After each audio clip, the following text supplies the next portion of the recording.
From drugs to salvation, you're going to love it. Welcome to the program. We want you to get on the phone and call somebody up and tell them, hey, we got somebody here that's going to help you to understand and know how to find Jesus today.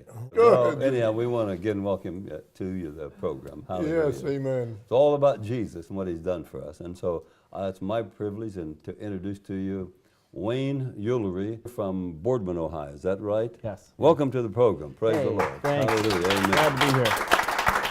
How about just tell us a little bit about your life, brother? Right before the show, we were talking about Spanish, and it brought me back to high school, and I graduated in 1995.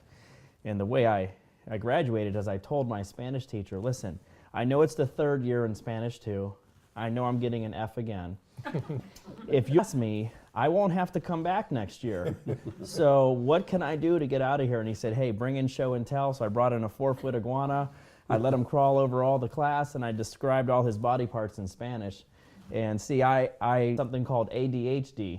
You know, we were talking about Adderall before the program. That's how you knew that. And they didn't find out till after I graduated high school. But barely made it through high school. I negotiated my way out.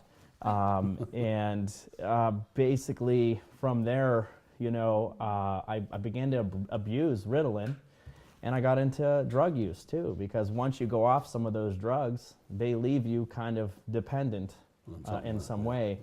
And I had no relationship with God at that time. And so it's funny to just thinking about Spanish is that Spanish teacher is why I graduated high school. But today I have quite a story to share that kind of went How about from there. when you were like your family? Were you raised in a Christian family? Or I was raised in a Catholic home, and nothing about any certain denomination. But I always tell people that I learned that there was a river. I just never knew I could drink from it.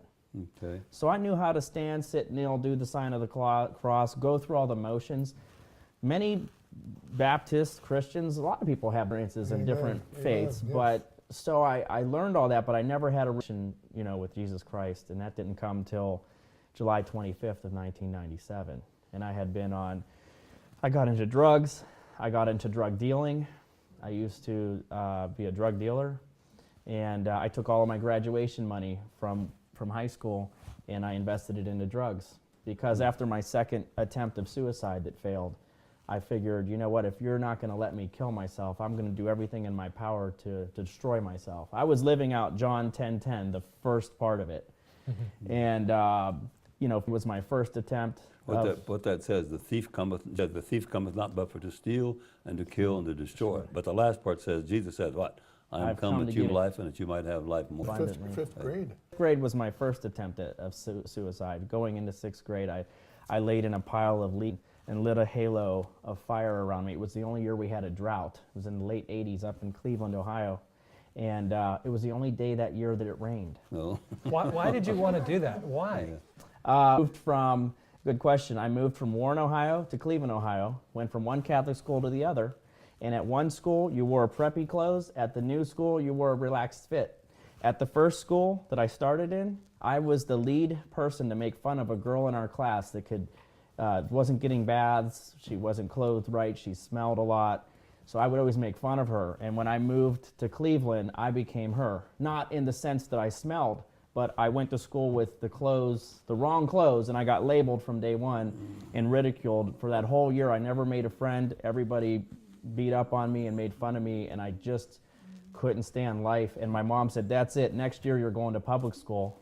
And as a Catholic boy, the public school kids were bad. You didn't know anything about the script. You reap what you sow, did you? Not till much later. When I became a Christian, it all came to light. And I said, wow. Because I ended up becoming, when I went into high school, kids came from all over, and I went to a new school, so no cliques formed, so it was like a fresh start. So whenever a new kid came, I was the first to become friends with him, because I never wanted anybody to ever go through what I went through. And I wasn't even a Christian there, but I was learning the reaping and sowing. And so I stopped that, and I became a gentle person. I became a compassionate person. So I always reached out to the new person at school. And that was before you... This is before I was... You didn't get involved in stuff like that? I did some sports. I did, wrestling and track and stuff like that. And you know what else is interesting now that we're talking about not being a Christian, but learning reaping and sowing, I used to go to youth ministry meetings to go on ski trips. But just because I liked this girl, Christine was her name, and this pastor came in and talked about waiting till you're married to have sex. And it was the most amazing testimony, and I wanted that for me. Not because of anything else than his testimony was so. I wasn't walking a life as a Christian. This was abstaining from sex. Through all 4 years, I dated the same girl, and I abstained the whole time. And then after high school, when I got into all the drugs and that, I've let that go. I let my virginity go at age 20. I got into all the drugs. I was hanging with Crips, gang members in inner city Cleveland, because I was getting stuff in inner city and bringing it out to the suburbs. And I lived there for 2 days once in the home of a what they called a rolling 20 OG gangster Crip. And because I wanted them to kill me, because I couldn't do it myself. So I was hoping that being in the amongst of such dangerous people, that they would do it for me. And wouldn't you know, I was more protected than some of their own friends. Nobody would let anybody mess with me. God had his hand on me, even in the most dangerous times. Yes. You know? See, I still can't connect on how and why you wanted to do away with your life. What was so bad about your life that you wanted to do away In with it? fifth grade, the time was the fact that I had no friends. Yeah, but that was 5-7 years ago. I mean, did it continue that way? No, it got rid. I actually, when I went into a new, my mom took me. But I mean, you arrived at this place in your life that you wanted your life to end. I still can't figure why you wanted your life to end. Well, I had no strong relationship with my dad. I had no relationship. Okay. My mom and I have always been so much alike that sometimes we just mesh. And so my only relationships were those at school, and I didn't even have those. You were like a loner, maybe like a loner? I became one because of it. Because Yes. the love, you just I didn't have the love. That's what you were missing. And until showed you, I love you, and then you love me, but he loved you first. That's what I wanted to hear you say. Yeah, good. I wanted to hear you say that because you didn't want your life because you didn't think anybody loved you. That's the only way.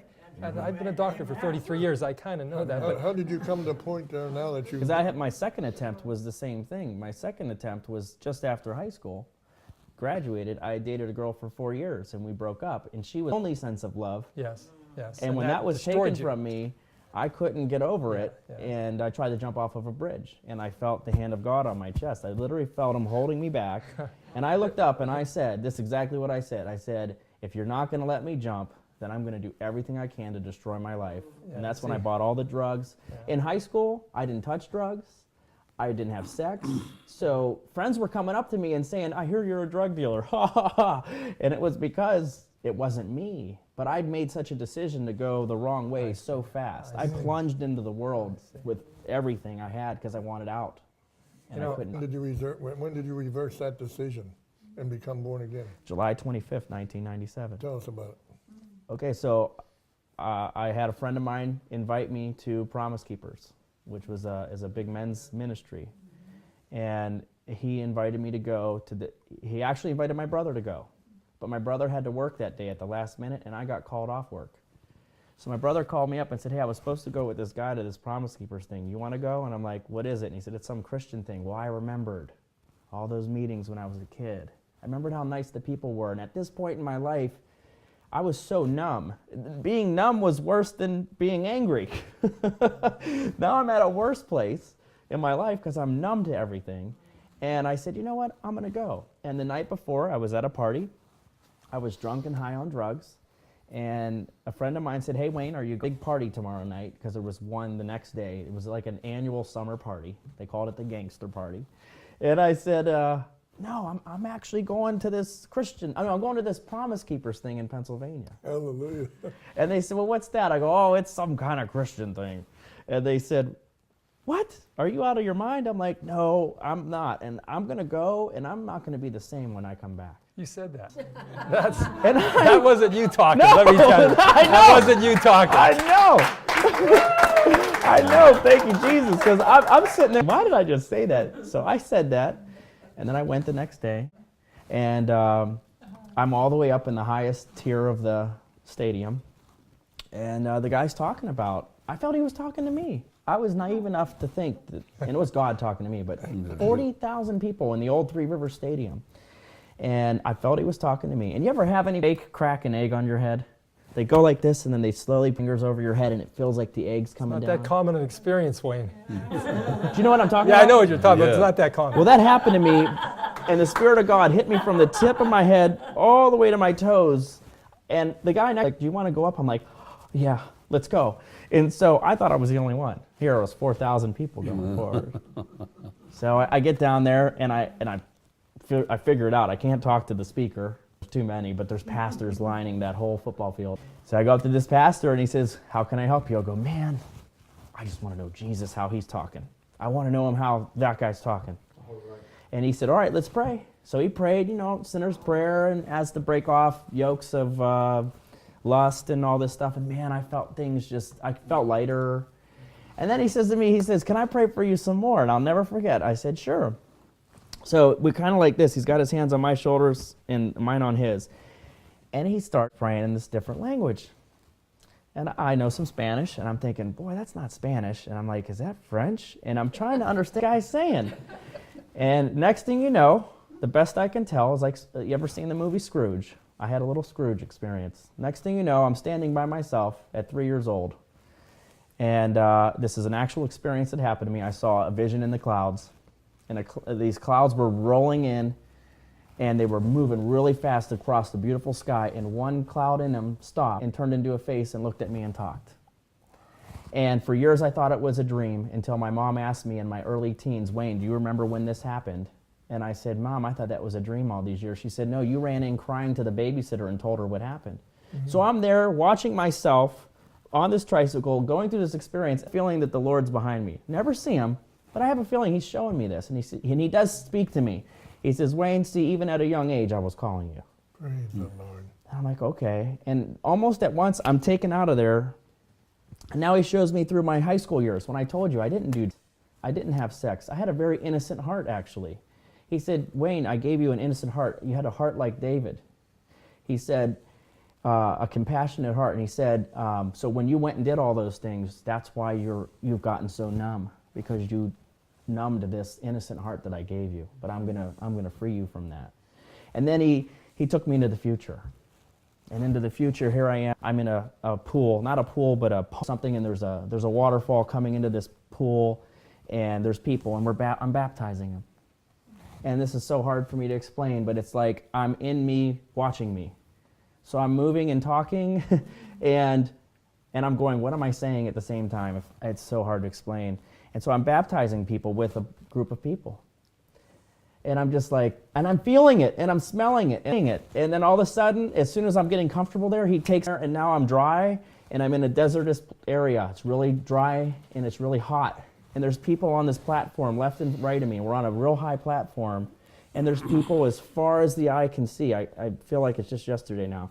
As far as the eye could see, and me and a team of people are really vigorous, really loud, yelling. We're really strong in what we're saying. I can't remember what I'm saying, but I'm moving my hands like this, and I'm yelling like, in the name of Jesus or something, and I'm in me going, what is this going on? And 10 rows of people are going like boom, boom, boom, boom, boom, like dominoes. And these people are coming out with cots, putting them on the cots and pulling them out so the next 10 rows can come up and we can do this. Now, I've never seen falling out before. I didn't even know I was falling out at this time. So then from there, all of a sudden I'm dressed real nice. 3-piece suit, guy on my left, girl on my right.